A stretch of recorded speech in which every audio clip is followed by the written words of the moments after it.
Jade, saan ang punta mo ngayon? Saan ang punta mo? Panay. Sa Jollibee. Jollibee, Vietnam.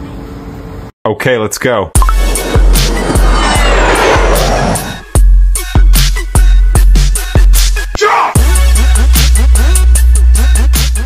Hello, konnichiwa! So papunta nga tayo sa Jollibee, Vietnam at bibisitahin natin ang isang department store dito sa Vietnam called Vincom Plaza.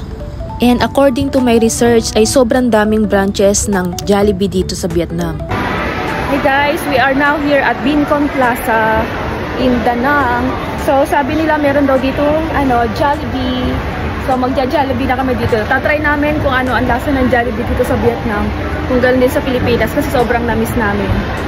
So this was on our second day. Bago kami pumunta ng Hoi An ay naisipan namin dumaan muna dito para mag-Jollibee talaga. Kasi walang Jollibee sa Japan kaya sobrang namimiss talaga namin. At ito ang isa sa department store dito sa Vietnam. Para lang din siya sa Pilipinas. Meron din mga international brands. Guys, eto na, nakikita ko na sa Jollibee. Hindi ko alam pero bigla akong sumaya. Kahit na hindi sa Pilipinas, kahit sa Vietnam to. Ang saya-saya ko guys. Eto na si Jollibee. Ayan. Yan, bida ang saya. Maliit lang yung Jollibee nila dito. Pero sobrang daming tao. Kaya ano pa, halika na at umorder na tayo ng ating favorite na Chicken Joy at saka spaghetti.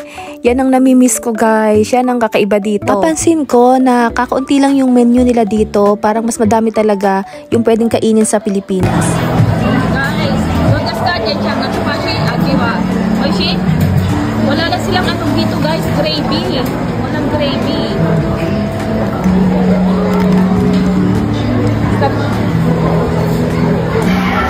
Walang pinagkaiba sa lasa, ganun din. Yun nga lang, nalulungkot ako walang gravy yung yung chicken. Hindi ka mukha sa atin may gravy, di ba? Tapos, yun lang. Tapos meron silang pumpkin soup. Yun lang yung pinagkaiba, pero same pa rin yung lasa. Okay, na-miss namin talaga yung Jollibee, kaya hindi na namin napigilan. Jollibee na kami dito. Hinihintay na lang namin yung Jolly Hotdog.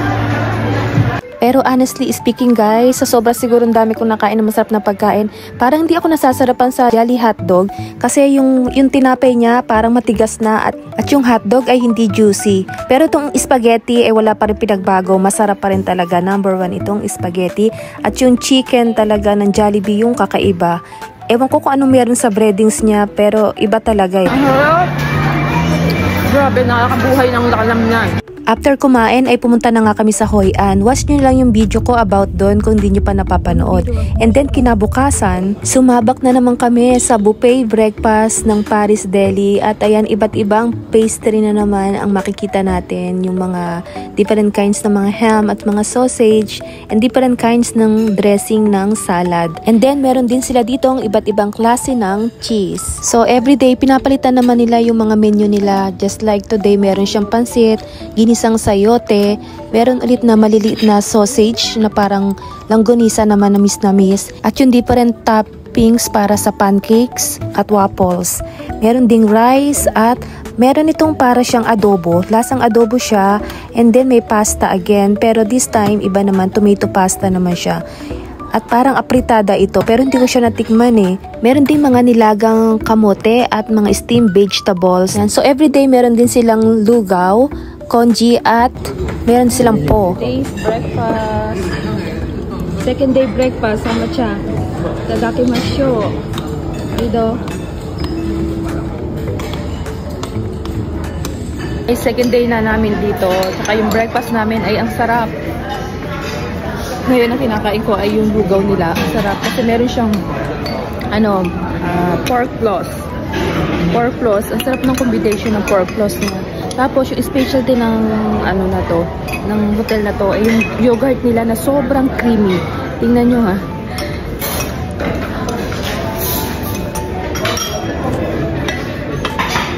Sobrang creamy niya guys. Sarap. Grabe. Sobrang dami kong nakain nung araw na yan. Kaya after namin kumain ay pumunta na kami sa Bana Hills. And pag uwi namin nung gabi ay naghahanap kami ng restaurant for dinner. Naghahanap kami ng seafood restaurant. Kain kami. Si Jade na iwan na lang sa bahay kasi masakit na daw yung kanyang paa. Alam nyo naman yon. Guys, nandito kami sa famous na restaurant dito na seafood restaurant, Mok Seafood.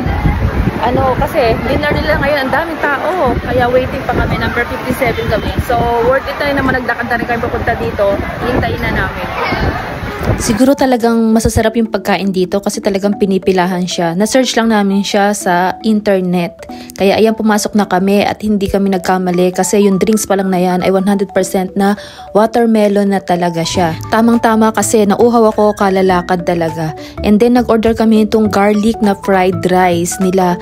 Ang sarap ng combination ng garlic at saka yung parang mga herbs na nilagay nila. Ayan, kitang-kita sa mukha ng asawa ko, may ebidensya tayo na talagang sarap na sarap siya. Wala siyang masabi kundi oishi at tinikman ko na nga rin at yun, talagang iba ang lasa. Yung lasa ay nanggagaling sa spices at herbs, kaya authentic talaga. Nag-order din kami ng buttered shrimp and it looks so yummy, guys. At ang nakakatuwa dito ay pwede mo siyang pabalatan sa waitress. It is so creamy and flavorful. Next naman namin tinikman na itong kanilang asparagus soup. At meron siyang corn, para siyang yung ginitaang mais sa atin. So satisfying yung lasa, lalo na yung creaminess ng egg. Ang sarap, guys. Itong buttered shrimp naman ang tinikman ko at talagang malalasahan mo na fresh talaga yung shrimp, kaya talagang kinikilig ako dyan habang kumakain. Wala talaga ako masabi kundi thumbs up. And then sa sobrang gutom siguro namin ay napadami kami ng order. Dumating na rin yung parang Vietnamese barbecue, tsaka itong kangkong at itong napakasarap na cheese oysters. Ang sarap nito, guys. Itong parang barbecue nila ay kailangan mong ibalot sa rice paper at haluan siya ng mga lettuce, and then ididip mo siya sa special sauce nila na parang may halo siya na patis at medyo manamis-namis. Kung tutuusin, parang lang siyang lasang skinless na longganisa. Pero ang nakakatawa kasi, iba yung way ng pagkain niya dito. That's why it becomes unique here in Vietnam. Sige, Habi, ilabas mo ang gigil mo dyan at ipakain mo sa akin. Pagkatapos ay papakainin kita ng aking oysters. Sulit na sulit talaga dito. Siguro mga 3,000 pesos lang yung binayad namin dito. Hindi na namin magkanda ubos guys sa sobrang dami. Sarap. Grabe. One of the best. Ayan, at binigyan ko na si Abby ng aking talaba ng oyster at talagang malinamnam daw talaga and creamy. Gustong-gusto niya talaga yung cheese. Super dami ng cheese. Last day na namin dito sa Vietnam kaya kailangan namin magpalakas para bukas kasi kami ay magbubuhat ng mga bagahe. Papunta na kami ng Pilipinas. Gabi pa naman yung flight namin kaya meron pa kaming whole day para mag-shopping ng mga souvenirs at magpa-spa. We really love Vietnamese food. Ang sarap talaga, ang healthy, ang well-balanced, fresh. Wala ka nang hahanapin pa talaga. Sobrang sarap.